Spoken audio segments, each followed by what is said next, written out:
إن الحمد لله نحمده ونستعينه ونستغفره ونؤمن به ونتوكل عليه ونعوذ بالله من شرور أنفسنا ومن سيئات أعمالنا من يهده الله فلا مضل له ومن يضلله فلا هادي له وأشهد أن لا إله إلا الله وأشهد أن محمدا عبده ورسوله أما بعد فإن أصدق الحديث كتاب الله وخير الهدي هدي محمد صلى الله عليه وسلم وشر الأمور محدثاتها وكل محدثة بدعة وكل بدعة ضلالة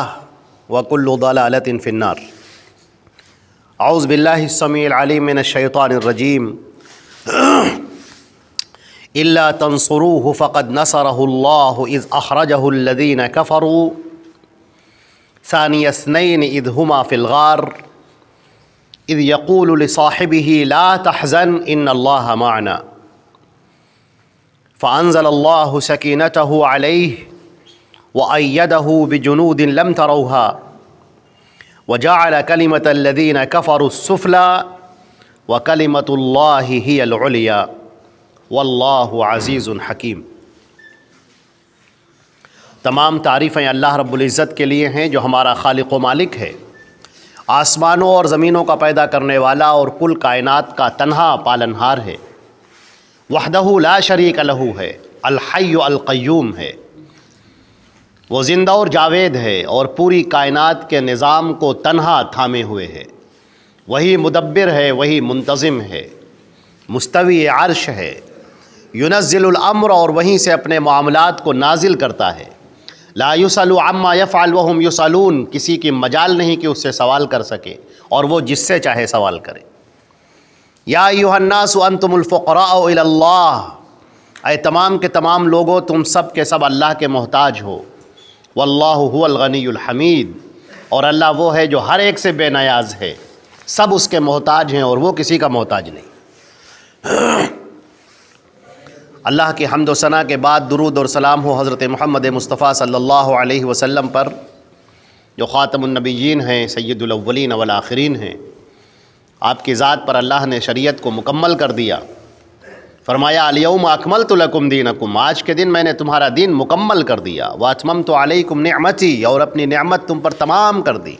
ورضیت لکم الاسلام دینا، اور میں دین اسلام سے تمہارے لیے راضی ہو گیا. اللہ کی درود اور سلام اور اس کی رحمتیں ہوں تمام صحابہ کرام، صحابیات پر، کل محدثین محدثات پر، کل مومنین موحدین و موحدات پر. حضرات گرامی، میں نے سورہ توبہ کی آیت آپ کے سامنے تلاوت کی ہے، آیت نمبر 40 ہے، اور آج کے پس منظر پہ خاص طور سے جاننے کے لیے یہ آیت ہے. ایک ایسا موقع آیا نبی کریم صلی اللہ علیہ وسلم کی زندگی میں جب کہ آپ مدینہ منورہ میں تھے کہ آپ کو خبر ملی کہ روم نے، جو اس زمانے میں قیصر کہلاتا تھا وہاں کا بادشاہ، اور اس وقت دنیا دو حصوں میں بٹی ہوئی تھی قیصر اور کسریٰ کے عنوان سے. بہت بڑی طاقت تھی قیصر اس زمانے میں، سپر پاور تھی اس وقت، لوگ اس سے لرزتے تھے، خوف زدہ رہتے تھے. نبی کریم صلی اللہ علیہ وسلم کو یہ بات معلوم ہوئی کہ روم نے یہ ارادہ کیا ہے کہ وہ مدینے پر حملہ کرے. جب اللہ کے رسول صلی اللہ علیہ وسلم کو یہ بات معلوم ہوئی تو آپ نے کہا کہ ہم آگے بڑھ کر اس کا مقابلہ کریں گے. چنانچہ عین اس موقع پر جو مدینے کے اندر کھجوروں کے پکنے کا وقت ہے، جس سے ان کی سال بھر کی معیشت کا دار و مدار ہے، کھجوریں پکنے کا وقت آ چکا ہے، اور اللہ کے رسول صلی اللہ علیہ وسلم نے حکم دیا کہ سارے کے سارے لوگ، سارے مسلمان ہمارے ساتھ نکلیں گے، اور مدینے سے 800 کلومیٹر کی دوری پر تبوک نام کا مقام ہے، وہاں تک جانا ہے. اور ہم دیکھیں گے کہ آگے بڑھ کر اگر روم کی فوجیں ہم پر حملہ کرتی ہیں تو ہم آگے بڑھ کر ان کا مقابلہ کریں گے. یہ جو اعلان ہوا ہے تو جو مومنین صادقین تھے، جو سچے اور پکے مسلمان تھے، نبی کریم صلی اللہ علیہ وسلم پر اللہ کے لیے، دین اسلام کی نصرت اور اس کی بقا کے لیے، اللہ کے کلمے کو بلند کرنے کے لیے جو اپنی جانوں کو قربان کرنے کے لیے تیار تھے، وہ لبیک کہتے ہوئے حاضر ہو گئے اور انہوں نے کہا اللہ کے رسول آپ جس وقت ہمیں پکاریں گے ہم آپ کے ساتھ ہیں۔ لیکن کچھ ایسے بھی لوگ تھے جو منافقین تھے، ایمان جن کے دلوں کے اندر اترا ہوا نہیں تھا، دنیا کے مفاد کے لیے، دنیا کے فائدے کے لیے انہوں نے اسلام کو قبول کیا تھا۔ چنانچہ وہ پسو پیش کرنے لگے اور وہ بار بار کہنے لگے اللہ کے رسول ذرا سا ٹھہر جاتے، بس یہ کھجوریں ہم لوگ توڑ لیں اور کھجوروں کے توڑنے کے بعد اس کو ذخیرہ کر دیتے پھر آپ کے ساتھ نکلتے ہیں۔ یہ ٹال مٹول، یہ جو وہ باتیں پیش کر رہے تھے، یہ اللہ رب العزت کو یہ باتیں پسندیدہ نہیں تھیں، اللہ کے رسول صلی اللہ علیہ وسلم کو یہ باتیں پسندیدہ نہیں تھیں۔ چنانچہ نبی کریم صلی اللہ علیہ وسلم تو خاموش رہے،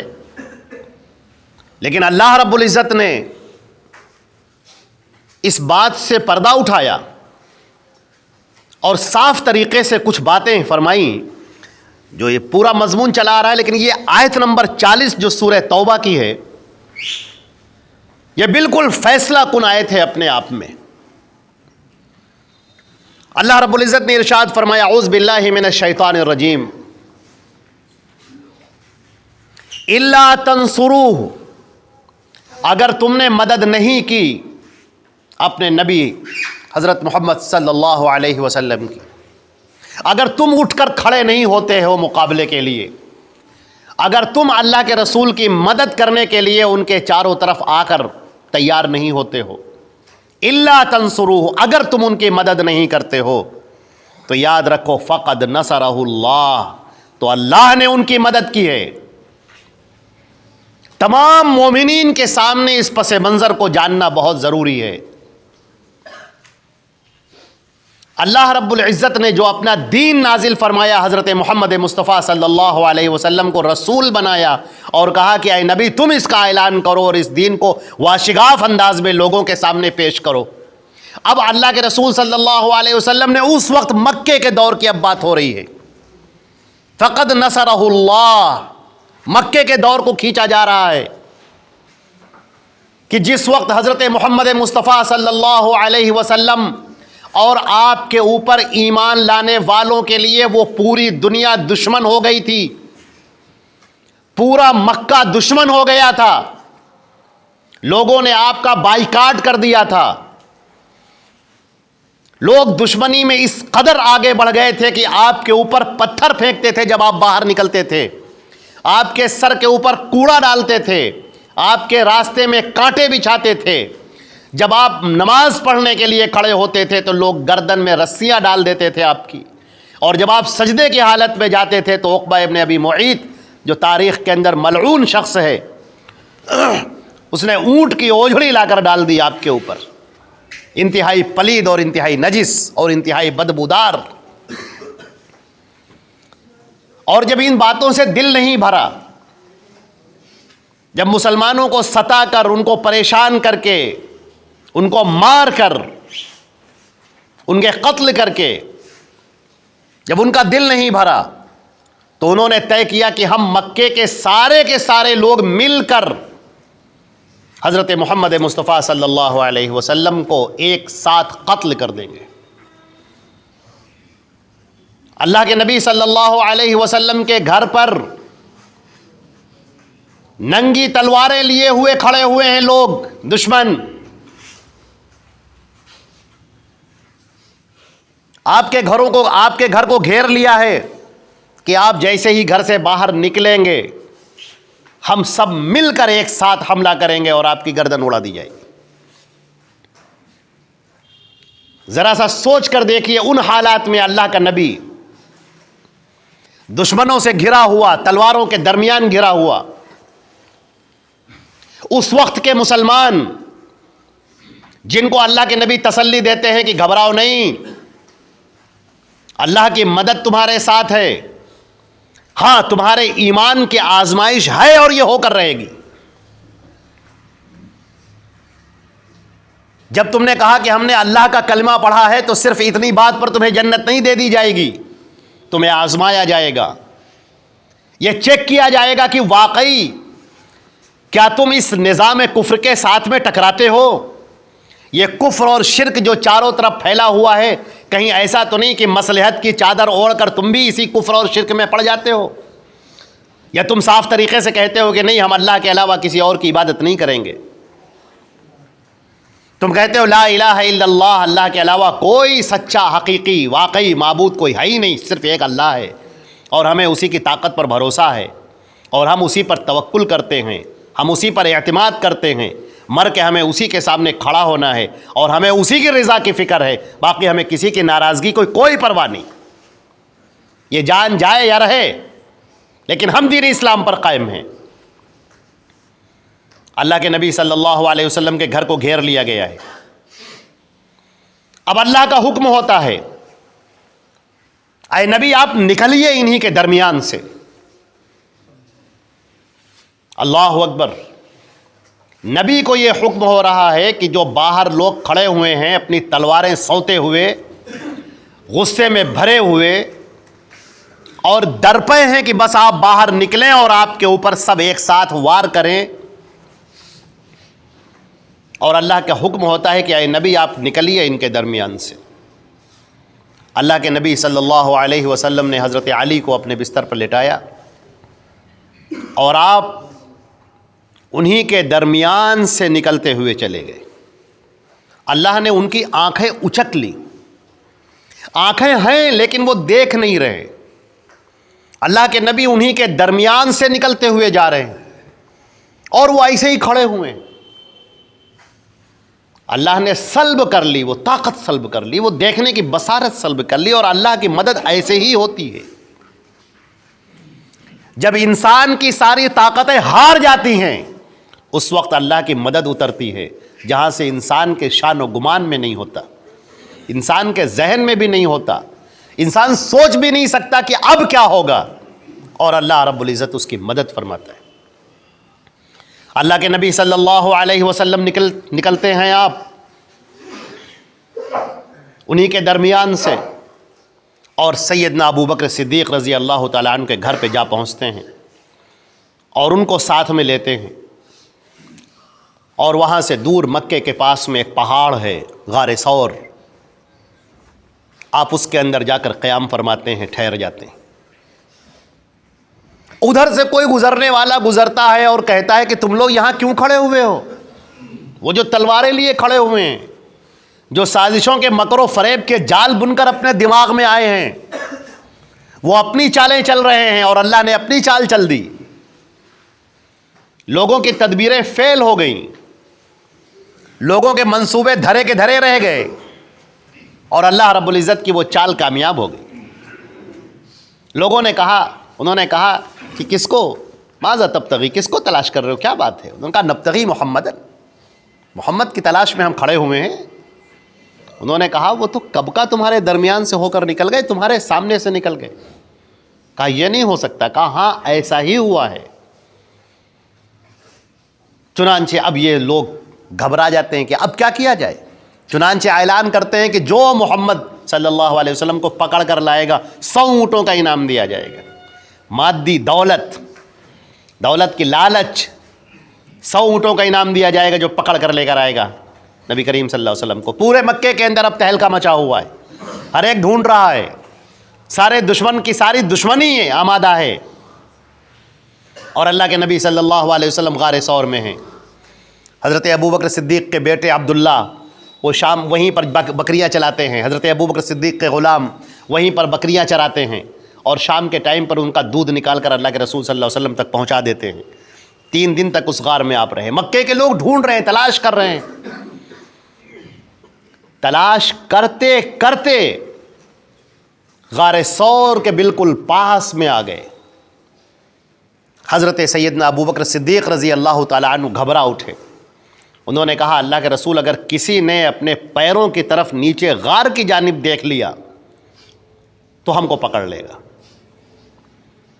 ذرا سوچئے، تھوڑی دیر کے لیے سوچئے، آپ غار کے اندر ہیں، حضرت ابوبکر صدیق ہیں اور آپ ہیں، دو لوگ ہیں، اور اوپر دشمن سب کے سب ٹہل رہے ہیں، گھوم رہے ہیں، چکر لگا رہے ہیں۔ اگر نیچے کی طرف دیکھ لیں تو غار کے جانے کا انہیں راستہ دکھائی پڑ جائے گا اور وہ غار کے اندر داخل ہو جائیں گے اور پکڑ لیں گے۔ حضرت ابوبکر صدیق لرز جاتے ہیں، اپنے لیے نہیں بلکہ اپنے رسول کے لیے،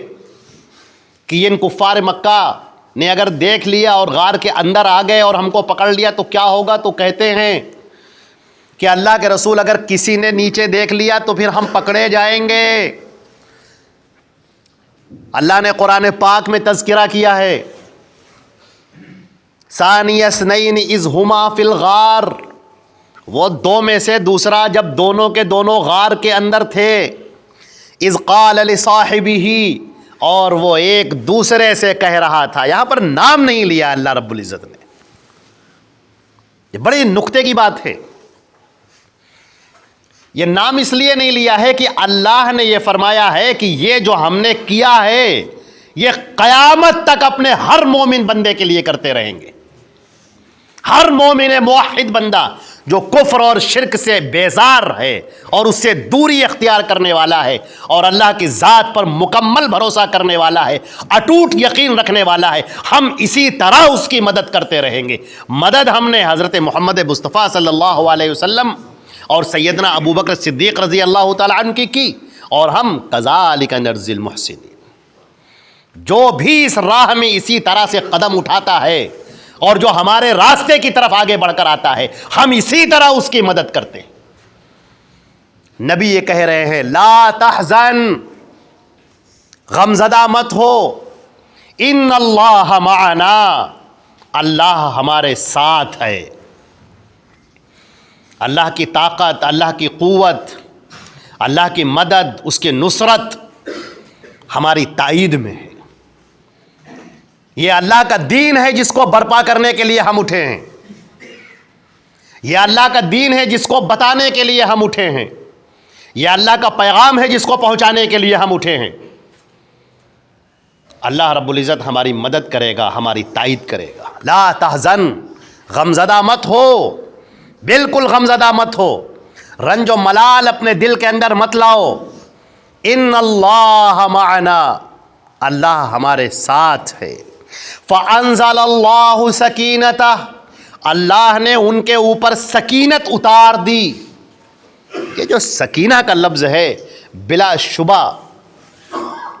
اللہ رب العزت کا وہ احسان ہے جو ہر بندہ مومن کے ساتھ ہے۔ یہ اللہ کا ایسا احسان ہے، لوگ اندازے نہیں کر سکتے۔ وہ لوگ جو کفر اور شرک میں پڑے ہوئے ہیں وہ اندازہ کر ہی نہیں سکتے کہ وہ شخص جو بندہ مومن ہے، جو صاحب یقین ہے، جو صاحب ایمان ہے، جو اللہ پر بھرپور توکل کرنے والا ہے، وہ کیسے ان مصیبتوں کو برداشت کر لیتا ہے۔ وہ مصیبتوں میں گھرا ہوا ہے لیکن اس کے چہرے پر کوئی شکن نہیں آتی۔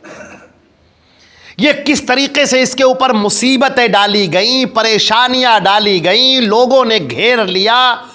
اس کا معاشرتی بائیکاٹ کر دیا گیا، پیسوں سے اس کو مجبور کر دیا گیا، معاشرتی کمر توڑ دی گئی، اور پھر بھی وہ خوش ہے۔ اس کا تم اندازہ کر ہی نہیں سکتے کہ یہ معاملہ تو وہ دل کا وہ معاملہ ہوتا ہے کہ اللہ رب العزت وہ مدد نازل فرماتا ہے، اور ایسی مدد نازل فرماتا ہے کہ مومن بندے کا دل مضبوط ہو جاتا ہے۔ جن کو تم پریشانیاں سمجھ رہے ہو وہ ان کو پریشانیاں نظر ہی نہیں آتی۔ جو تم پیروں کے نیچے کانٹے ڈال رہے ہو وہ اللہ کی قسم ان کے لیے پھولوں کی سیج ہے۔ انہیں موت میں وہ مزہ آتا ہے، وہ برچھیوں میں، وہ نیزوں میں، وہ تلواروں میں وہ مزہ آتا ہے جو تمہیں اپنے بستروں پر نرم اور ملائم گدوں میں مزہ نہیں آتا۔ اللہ رب العزت وہ تائید نازل فرماتا ہے جب ایک بندے مومن کھڑا ہو جاتا ہے اللہ پر بھروسہ کر کے، اور وہ کہتا ہے اے پروردگار، یہ میرا وجود اس لیے ہے کہ میں تیرے دین کا اعلان کروں۔ یہ جو کفر اور شرک اور بدعات اور خرافات اور جاہلانہ مشرکانہ کافرانہ رسمیں جو ہو رہی ہیں، میں ان کے خلاف کھڑا ہوں پروردگار۔ مجھے کوئی پرواہ نہیں ہے، نہ کسی فرد کی، نہ کسی جماعت کی، نہ کسی خاندان کی، نہ لوگوں کی، جماعت کی اور پارٹیوں کی۔ پروردگار مجھے کسی کی کوئی پرواہ نہیں، مجھے پرواہ ہے صرف آپ کی۔ مجھے صرف یہ دیکھنا ہے کہ پروردگار تو راضی ہے کہ نہیں، اور اے اللہ اگر تو راضی ہے تو بس پھر مجھے کسی چیز کی کوئی پرواہ نہیں، ہر مصیبت میرے لیے کوئی مصیبت نہیں۔ لوگ حیران رہ جاتے ہیں، لوگ سمجھانے کے لیے آ جاتے ہیں، ارے صاحب مصلحت اختیار کر لیجئے، ارے صاحب تھوڑی خاموشی اختیار کر لیجئے، ارے صاحب یہ باتیں مت کہیے، یہ باتیں اس کا اعلان نہ کیجئے، ابھی حالات مطابق نہیں ہیں۔ اور وہ بندہ مومن کہتا ہے کیا بات کرتے ہو تم، میری زندگی کا ایک ایک لمحہ اللہ کے لیے ہے اور ہر وقت حالات سازگار ہیں۔ یہ ہماری آزمائشیں جن سے ہم گزر رہے ہیں، یا اللہ کے ہاں لکھی جا رہی ہیں۔ وہ پاک پروردگار عالم جس نے اس پوری کائنات کو خلق کیا ہے، جو عزیز و متعال ہے، وہ ہماری کیفیت سے واقف ہے، ہمارے رجحانات سے واقف ہے،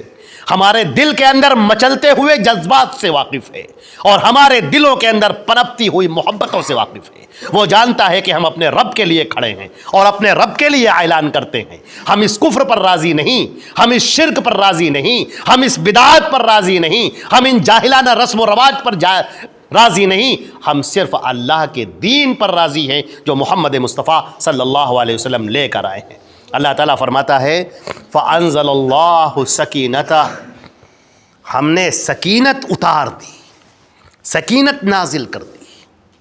دل کو مضبوط کر دیا، دل کو ایسا مضبوط کر دیا کہ ایمان میں بڑھا دیا۔ وَزِدْنَاهُمْ هُدًى، جیسے کہ سورہ کہف پہ فرمایا گیا وَرَبَطْنَا عَلَىٰ قُلُوبِهِمْ، ہم نے ان کے ہدایت میں اضافہ کر دیا، ان کے ایمان کو بڑھا دیا، ان کے دلوں کو مضبوطی سے باندھ دیا۔ وَأَيَّدَهُ بِجُنُودٍ لَمْ تَرَوْهَا، اور ہم نے ان کی مدد کی ایسے لشکر سے جو تم دیکھ نہیں سکتے تھے۔ انسانوں کی نگاہیں وہ لشکر دیکھ نہیں سکتی، اللہ کے اترتے ہوئے وہ فرشتے انسان اسے دیکھ نہیں سکتا، لیکن بندہ مومن کے ساتھ ہیں۔ جب آپ کھڑے ہوتے ہیں کہیں پر بھی، اے بندہ مومن، اے اللہ پر یقین کرنے والے سن، جس وقت تو کھڑا ہوتا ہے اس وقت تو اکیلا نہیں ہوتا ہے، اللہ کے فرشتے تجھے اپنے جلو میں لیے ہوئے ہوتے ہیں، تجھے اپنے گھیرے میں لیے ہوئے ہوتے ہیں۔ اللہ کی وہ خاص مدد ہے کہ اللہ رب العزت تجھے دیکھ رہا ہے، تیرے کردار کو دیکھ رہا ہے، تیری زبان کو دیکھ رہا ہے، تیرے عمل کو دیکھ رہا ہے کہ اب تو کیا کر رہا ہے۔ یہ فرشتوں کی نگاہیں حیرت سے دیکھ رہی ہیں کہ اللہ اکبر، ہم تو تیری تسبیح و تقدیس بیان کرتے ہیں، پروردگار تو نے ہمیں طاقت دے رکھی ہے، قوت دے رکھی ہے۔ یہ کمزور سا مسلمان، یہ کمزور سا بندہ مومن جس کی رگوں میں کیا خون ہے، لیکن اللہ اکبر کیا جذبات ہیں اس کے اندر، اس کے اندر آپ کی کس قدر محبت بھری ہوئی ہے کہ اس کو پوری دنیا کی کوئی پرواہ ہی نہیں ہے، یہ کسی کی کوئی پرواہ نہیں کرتا ہے۔ یہ صاف طریقے سے کہتا ہے جیسے احمد ابن حنبل کی پیٹھ پر کوڑے پڑ رہے تھے اور وہ کہہ رہے تھے کہ اللہ کی کتاب سے یا محمد مصطفیٰ کے فرمان سے لے کر آؤ۔ یہ تو بندہ مومن وہ ہے، اس کو قرآن کی آیتوں کے علاوہ اور اللہ کے رسول کی صحیح احادیث کے علاوہ کچھ نظر ہی نہیں آتا ہے۔ اس کے سامنے کردار ہے انبیاء کرام کا، اور سب سے بڑھ کر حضرت محمد مصطفیٰ سید الاولین والآخرین امام الانبیاء کا کردار اس کے سامنے ہے، اور کردار ہے حضرات صحابہ کرام کا، ان کے قربانیوں کا، ان کی جانفشانیوں کا، ان کے پہاڑوں جیسی سمادت کا کہ وہ جم جاتے ہیں اور بالکل پتھر کی چٹان بن جاتے ہیں، لیکن کبھی کفر اور شرک سے، کبھی بدعات سے، کبھی خرافات سے کوئی سمجھوتا نہیں کرتے۔ عبداللہ ابن مسعود اپنے گھر کے اندر داخل ہوتے ہیں اور کیا دیکھتے ہیں کہ ان کی بیٹیاں گلے کے اندر کچھ تعویذ، کچھ دھاگے سے پہنے ہوئے، تعویذ نہیں، گلے میں دھاگے۔ وہ دروازے پر ٹھہر جاتے ہیں، کہتے ہیں کہ یہ کیا معاملہ ہے؟ شرک اور توحید دونوں ایک ساتھ نہیں رہ سکتے عبداللہ بن مسعود کے گھر پہ۔ وہ بچیاں اپنے ان دھاگوں کو نوچ کر پھینک دیتی ہیں۔ ایک اللہ کے بھروسے کے علاوہ دھاگوں پر بھروسہ، یہ دھاگوں پر بھروسہ، منکوں پر بھروسہ، پتھروں پر بھروسہ، کڑے پر بھروسہ، لیمو مرچی کے اوپر بھروسہ، یہ کیا ہے؟ توحید کے ساتھ میں شرک کہاں سے آ گیا؟ ایک بندے مومن شرک کو پسند نہیں کرتا، صحابہ کرام کا یہ عظیم کردار ان کے سامنے ہے۔ اللہ رب العزت نے فرمایا الا تنصروہ، اگر تم نے مدد نہیں کی تو تم کیا سمجھتے ہو کہ اس دین اسلام کو لوگ ایسے ہی مٹا دیں گے؟ تم کیا سمجھتے ہو کہ مسلمانوں کی جو بڑی تعداد ہے ایسے ہی سب ختم ہو جائے گی؟ کیا تمہیں یہ معلوم نہیں کہ اللہ کی مدد ہر وقت ان کے ساتھ میں ہے، ہر وقت ان کے ساتھ میں ہے؟ اور یہ جو حالات آئے ہیں، یہ حالات اس لیے آئے ہیں تاکہ ایک سچے مومن کو ایک منافق سے الگ کیا جا سکے، جیسے کہ اس آیت کے اندر، اس آیت سورہ توبہ کی آیت نمبر 40 کے اندر اللہ نے منافقین کو الگ کر دیا اور مومنین کو الگ کر دیا۔ یہ ہر دور میں ہوگا، ہر زمانے میں ہوگا، قیامت تک ہوگا۔ جو محمد رسول اللہ صلی اللہ علیہ وسلم کے پیروکار ہیں، ان کے فرما بردار ہیں، وہ ایک طرف کھڑے ہو جائیں گے، اور جو منافقین ہیں وہ ایک طرف کھڑے ہو جائیں گے۔ یہ منافقین کون ہیں؟ اللہ اکبر کہنے والے، نبی کے پیچھے نمازیں پڑھنے والے، بظاہر روزہ رکھنے والے، بظاہر دکھاوے کے لیے خیرات کرنے والے، بظاہر اللہ اللہ کہنے والے، لیکن جب معاملہ آ جائے کہ اللہ کے رسول کی بات ماننی ہے یا اپنے دل کی بات ماننی ہے تو پھر وہ قرآن پاک کہتا افرأیت من اتخذ الہہ ہواہ، کیا تم نے دیکھا نہیں ان لوگوں کو جن کا دل ان کا معبود ہے، ان کا دل جو کہتا ہے وہ کرتے ہیں، ان کو اس سے کوئی مطلب نہیں کہ محمد رسول اللہ کیا کہہ رہے ہیں، ان کو اس سے مطلب ہے کہ ہمارا دل کیا کہہ رہا ہے، ہمارا قبیلہ کیا کہہ رہا ہے، ہمارا خاندان کیا کہہ رہا ہے، ہمارے لوگ کیا کہہ رہے ہیں۔ یہ لوگوں کی نگاہوں کی پرواہ کرتے ہیں۔ یہ دین اسلام کو بھی ترازو میں تولنے کے لیے بیٹھے ہیں کہ نفع کدھر ہے،